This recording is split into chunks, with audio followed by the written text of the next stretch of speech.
என் இனிய அன்பு உள்ளங்களே, உங்கள் அனைவருக்கும் என் அன்பான வணக்கம். காதலை உன் கண்ணீரில் கண்டேன் நாவல் பகுதி 16. வாங்க தொடர்ந்து கதையை கேட்கலாம்.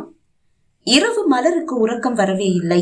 இன்று வரை அன்றைய அந்த நிகழ்வுக்கு காரணமான குற்றவாளி யார் என்று அவளுக்கு தெரியவில்லை. இப்போது இதோ குற்றம் செய்தவனே அவள் முன்னால் வந்து நின்று அவன் செய்த குற்றத்தை ஒப்புக்கொண்டு விட்டான். ஆனால் அதை ஒரு குற்றமாக அவன் கருதவில்லை. அப்படி இருந்தாலும் அவனால் ஒரு நிரபராதி தண்டிக்கப்பட்டதை அவனால் ஜீரணிக்க முடியவில்லை. அது ஒரு குற்ற உணர்ச்சியாக அவன் மனதில் இருக்க, அதுவே அவன் உறக்கத்தை கெடுக்க உண்மையை அவனே வந்து கூறியிருக்கிறான். இப்போது சைதன்யா நிரபராதி என்று சொல்வதில் எந்த தடையும் மலருக்கு இல்லை. குற்றவாளியையும் எளிதில் கை காட்டி விடலாம். ஆனால் அதன் பிறகு நடக்கும் சில சம்பவங்களை நினைத்துதான் இப்போது மலரின் தூக்கம் போனது. கோபி, அவன் மீது மதிப்பும் மரியாதையும் வைத்திருக்கும் அனைவரும் இனி அவனை வேறு ஒரு கண்ணோடுதான் பார்ப்பார்கள். மணிகண்டன் அங்களும் மனைவியும் அவனை இனி தங்கள் வீட்டிற்கு வரவே வேண்டாம் என்று கூறவும் வாய்ப்பு உள்ளது. இதையெல்லாம் சிந்திக்காமலா கோபி உண்மையை தன்னிடம் வந்து கூறியிருப்பான்? கண்டிப்பாக இல்லை. இதையெல்லாம் அவனும் 10 வருடங்களாக சிந்தித்து சிந்தித்து மன உளைச்சலுக்கு ஆளாகி இருப்பான். அதனால்தான் இத்தனை வருடங்களாக உண்மையை மறைத்து வைத்திருந்திருக்கிறான். அதையெல்லாம் தாண்டி தன் பெயர் கெட்டுவிடும் என்று தெரிந்தே உண்மையை ஒப்புக்கொள்ள ஒரு தைரியம் வேண்டும். இனி அவனது வாழ்க்கை அது மலரின் கையில்தான் இருக்கிறது. அவள் நினைத்தால் அவன் மீது மற்றவர்கள் வைத்திருக்கும் மரியாதையை அழிக்கவும் முடியும், அதை காப்பாற்றவும் முடியும். இதில் இன்னும் ஒரு சிக்கல் இருக்கவே செய்கிறது. சைதன்யா கூறியது போன்று அவனது வீட்டார் முன்னிலையில் அவன் குற்றமற்றவன் என்று கூறும்போது உண்மையான குற்றவாளியை அவள் கை காட்ட வேண்டும். பூரணியும் கௌஷிக்கும் இருக்கும் அந்த வீட்டில் கோபியை பற்றி கூறும்போது மலரின் மீது கோபத்தில் இருக்கும் அந்த இருவரும் கண்டிப்பாக அவள் பெயரை களங்கப்படுத்ததான் முயற்சிப்பார்கள். கௌஷிக் ஒருவேளை தன்னை விட்டு விடலாம். ஆனால் பூரணி விடுவாரா என்ன? மலரின் மானத்தை வாங்க அவருக்கு கிடைக்கும் ஒரு வாய்ப்பு அல்லவா இது. இதை அவர் நழுவ விடுவாரா? இதற்கெல்லாம் ஒரே ஒரு வழிதான் இருக்கிறது. சைதன்யாவிடம் மனம் திறந்து பேச வேண்டும். தன் மானம் போகும் என்பதை அவனிடம் எடுத்து கூற வேண்டும். அதை பற்றி அவன் இதுவரை சிந்தித்திருக்கவும் வாய்ப்பிருக்காது. அதையும் தாண்டி அவன் அடம் பிடிக்கிறான் என்றால், தன் மானத்தை விட அவன் மானம் பெரிது என்று அவன் நினைக்கிறான் என்றால் அதை அப்போது பார்த்து கொள்ளலாம் என்ற ஒரு முடிவுக்கு வந்த பிறகுதான் அவள் விழிகள் மெல்ல மயங்க ஆரம்பித்தது. மறுநாளும் வந்துவிட்டது.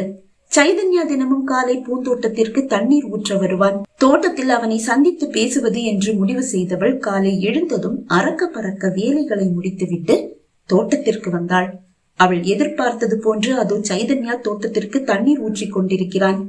அவன் அருகில் அவள் வந்ததும் அவளை திரும்பி கூட பாராமல் குட் மார்னிங் மலர் என்றான். அது அவளுக்கு வியப்பாக தான் இருந்தது. என்ன பாத்துட்டாரா? எப்படி? அப்படின்னா அன்னைக்கு கூட வேணும்னே தான் என் மேல தண்ணி அடிச்சாரா? வியப்பும் சந்தேகமும் அவள் மனதில் மேலோங்க அவனை பார்த்தவள், நான் வந்தது எப்படி உங்களுக்கு தெரியும் என்று கேட்டாள். ஒரு தடவை தானே தப்பு பண்ணுவோம், எப்பவும் இல்லையே. அன்னைக்கு உன் மேல தெரியாம தண்ணி அடிச்சுட்டேன். அதுக்கப்புறமா ரொம்ப கவனமா இருக்கேன். இந்த மாதிரி தண்ணி அடிக்கும் போது சின்ன ஒரு சலனத்தை கூட நான் கவனிக்க கத்துக்கிட்டேன். அது சரிதான். ஆனா வந்தது நான் தானே எப்படி தெரியும்? திரும்பி கூட பாக்கலையே. உங்க அம்மா கிச்சன்ல இருக்காங்க. உங்க அப்பா இந்த காலங்காத்தால கண்டிப்பா தோட்டத்துக்கு வர போறது இல்ல. இது வழியா எங்க வீட்டு ஆட்கள் யாரும் வர வாய்ப்பே இல்ல. எஞ்சி இருக்கிறது நீதானே. அது மட்டும் இல்ல, நேத்து நான் உனக்கு ஒரு கண்டிஷன் வேற போட்டிருக்கேன். அத பத்தி நீ ஏதாவது பேசுறதா இருந்தா அதுக்கு ஏத்த ஒரே இடம் இதுதானே.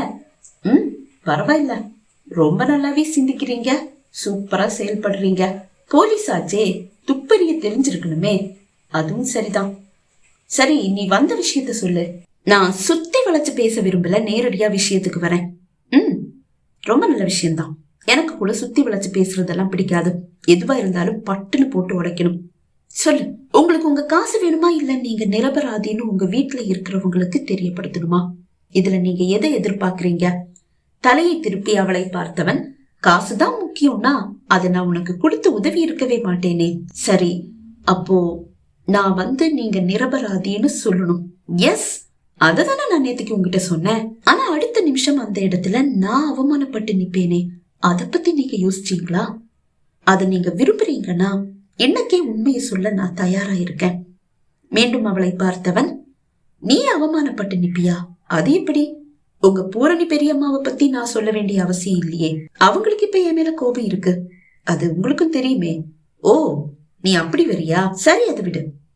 இப்போ உண்மையான குற்றவாளி யாருன்னு தெரியாம நான் நிரபராதின்னு சொல்லும் போது குற்றவாளின்னு நீ யார கை காட்டுவ? நீ அப்படி யாரையும் கை காட்டாம இருந்தா வீட்டுல இருக்கிற மத்தவங்க மேல சந்தேகம் வரும்னு நேத்துக்கு நீயே சொன்ன. ஆனா இப்ப வந்து உண்மையை சொல்ல போறதா சொல்ற? புரியல. குற்றவாளி தானா முன் வந்து உண்மையை ஒத்துக்கிட்டாரு.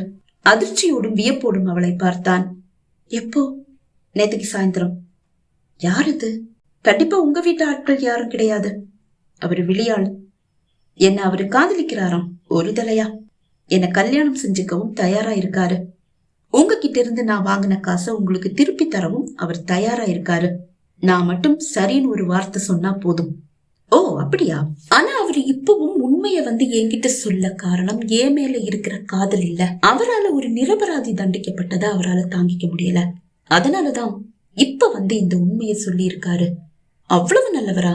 ஆமா, அப்படிப்பட்ட அந்த நல்லவரை காட்டி கொடுக்க எனக்கு கொஞ்சமும் விருப்பம் இல்ல. அப்புறம் எப்படி என் வீட்டுல வந்து உண்மையை சொல்லும் போது குற்றவாளிய கை காட்டுவ? குற்றவாளிய நான் கை காட்ட போறதில்ல. வெளியாள் ஒருத்தர் பின்பக்க கேட் வழியா உள்ள வந்து எட்டி பார்த்துட்டு போனாருன்னு தான் சொல்ல போறேன். அப்படின்னா நீ அவரை கல்யாணம் செஞ்சுக்க வேண்டியது தானே? எட்டி பார்த்தவனையே கட்டிக்கும் போது பேரும் கலங்கப்படாது இல்லையா? அவள் பதில் கூறவில்லை. எப்ப வந்து நீ உண்மையை சொல்ல போற? அவன் அதிலே குறியாக இருக்க அவள் விழிகள் பனித்தது. அவள் மௌனமாக நிற்க, உன்னதான் கேட்டேன் என்றவன் தலையை திருப்பி அவளை பார்க்க அவள் விழிகள் நிறைந்திருப்பதை கண்டான். உனக்கு அந்த பையனை பிடிக்கலையா? அவள் அதற்கும் பதில் கூறவில்லை. வேற யாரையாவது நீ காதலிக்கிறியா என்று கேட்டான். ஆம் என்று அவள் தலையசைக்க, இப்ப மட்டும் உன்னை பெரியம்மா கலங்கப்படுத்த மாட்டாங்களா? நீ ஒருத்தனை காதலிக்கிறன்னு எல்லாரும் முன்னாடியும் சொல்லிட்ட.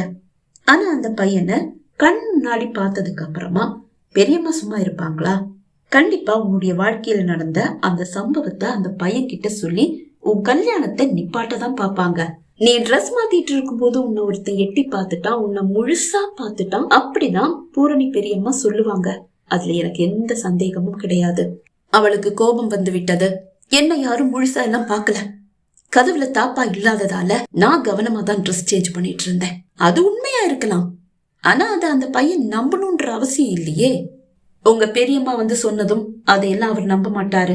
ஓ, அந்த அளவு நல்லவரா? கண்டிப்பா. அதுல உங்களுக்கு என்ன சந்தேகம்? எனக்கு எந்த சந்தேகமும் இல்ல. உனக்கு சந்தேகம் இல்லாம இருந்தா போதும். சரி, அதை விடு. அது உன்னோட பிரச்சனை. நீ காதலிக்கிற அந்த பையனுக்கு உன் மேல நம்பிக்கை இருந்தா அது போதும். நீ எப்ப வந்து உண்மையை சொல்ல போற? நாளையும் நேரத்தையும் நீ சொன்னா நான் எல்லாரையும் அந்த நேரத்துல ஹாலுக்கு வர சொல்லிடுவேன்.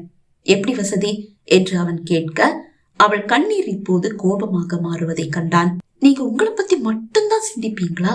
நீங்க அந்த அளவு சுயநலவாதியா? என்னை பத்தி கொஞ்சம் கூட சிந்திக்க மாட்டீங்களா? அது எப்படி மலர்?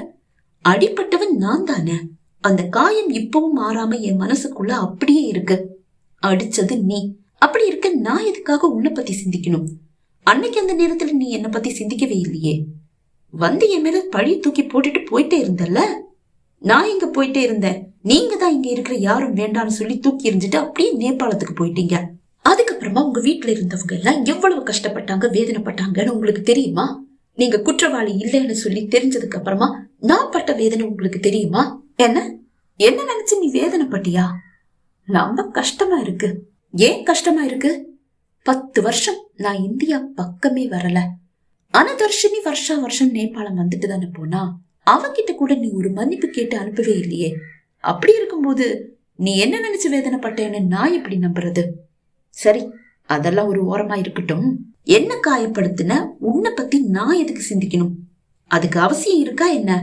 அவளுக்கு கோபம் இன்னும் அதிகமானது. உங்க மனசுல இருக்கிற காயம் அவ்வளவு பெருசோ? ஆமா, அவன் அருகில் வந்தவள், நீங்க சொன்னது சரிதான். உங்களை காயப்படுத்தினது நான் தான். அப்படின்னா அந்த காயத்துக்கு மருந்து போட வேண்டியதும் நான் தானே. உங்களை பார்த்த அன்னைக்கு உங்களுடைய அந்த காயத்துக்கு மருந்து போடணும்னு நான் நினைச்சேன். ஆனா அன்னைக்கு எனக்கு அந்த தைரியம் வரல. இன்னைக்கும் அந்த தைரியத்தை நான் காட்டாம இருந்தா நீங்க ரொம்ப தான் பேசுவீங்க, ரொம்ப தான் ஆடுவீங்க என்று கூறும்போது அவள் முகம் கோபத்தில் சிவந்தாலும் அந்த கோபத்தில் அதுவரை அவள் அடக்கி வைத்திருந்த காதலும் வெளிப்பட இன்னும் நெருக்கமாக அவன் அருகில் வந்தவள் அவனை சட்டென்று கட்டி பிடித்து அவன் உதட்டில் அழுத்தி முத்தமிட்டாள். கோபம் காதலாக மாறியதை அவன் உணர்ந்த தருணம் அது. இதை அவன் எதிர்பார்க்கவும் இல்லை. ஆடி போனவனின் கையில் இருந்த ஓஸ் பைப் நழுவி கீழே விழுந்தது. மெல்ல அவனிடம் இருந்து விலகியவள், இது பத்தலனா இன்னும் வந்து கேளுங்க, உங்க காயம் குணமாகிற வரைக்கும் இதே மாதிரி வந்து முத்தம் கொடுத்துட்டு போறேன். இப்போதும் அவள் வார்த்தைகளில் கோபம் சிறிதும் குறையவில்லை. திரும்பி அவள் நடக்க தன் நிலைக்கு வந்தவன் அவள் கரத்தை எட்டி பிடித்து அவளை ஒரு இழுக்க தடுமாறி போனவள் அப்படியே அவன் மீது வந்து விழ, எதிர்பாராத நிகழ்வால் சைதன்யாவும் தடுமாறிதான் போனான். அவளை மார்பில் சுமந்தபடியே கீழே வீழ்ந்தான். அவள் சட்டென்று எழ முயல அவளை விடாமல் சுற்றி வளைத்துக் கொண்டவன், நீ என்ன காதலிக்கிறேன்னு உன்னை இந்த வீட்டுல பார்த்த அந்த முதல் நாளே எனக்கு தெரிஞ்சு போச்சு. அதுக்கு முன்னாடியே ரயில்ல உன்னை பார்க்கும் போதே எனக்கு உன்னை பிடிச்சிருந்தது. அது என்னவோ காதல் இல்லதான்.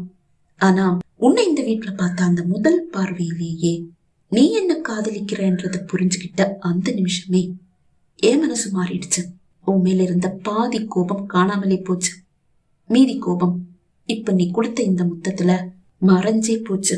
நீ என்ன காதலிக்கிறது தெரிஞ்சும் நான் ஏன் உன்னை சீண்டி ரசிச்சேன்னு பாக்குறியா?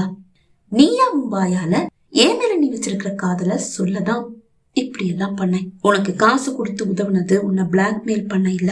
நீ இந்த வீட்டுல ஒரு வேலைக்காரியா வந்து வேலை பாக்குறது பிடிக்காமதான் அந்த காசை நான் உனக்கு கொடுத்தேன். அவன் பேச பேச அவள் மனம் மகிழ்ச்சியில் துள்ளி குதித்தது. அப்புறம் அடுத்தவங்க கொடுக்கிற எதையும் வச்சுக்கிற பழக்கம் எங்களுக்கு இல்ல என்று கூறியவன் அவள் இதழில் அழுத்தி இதழ் பதிக்க அவள் கரம் அவன் மார்பை அள்ளி பிடித்தது. அவன் இன்னும் அழுத்தி முத்தமிட அவள் இன்னும் மார்பை அள்ளி பிடிக்க அவள் நகங்கள் அவன் மார்பில் காயங்களை ஏற்படுத்தியது. மெல்ல அவள் இதழை விடுவித்தவன், இப்ப என் மனசுல இருக்கிற காயம் அப்படியே ஆறிடுச்சு அவன் கூற, நாணத்தில் முகம் சிவந்தவள் சட்டென்று எழுந்து நின்றாள். அப்புறம் உன்னை காதலிக்கிறதா சொன்ன அந்த நல்லவர்கிட்ட சொல்லு, நான் உன்னை யாருக்கும் விட்டு கொடுக்க தயாரா இல்லைன்னு கீழே படுத்து கிடந்தவன் அவள் நாணத்தை ரசித்தபடியே கூற, மலர் ஒரே ஓட்டமாக அங்கிருந்து ஓடிவிட்டாள். பகுதி 16 நிறைவடைந்தது. பகுதி 17 உங்களை சந்திக்கும் வரை விடைபெறுகிறேன். நன்றி, வணக்கம்.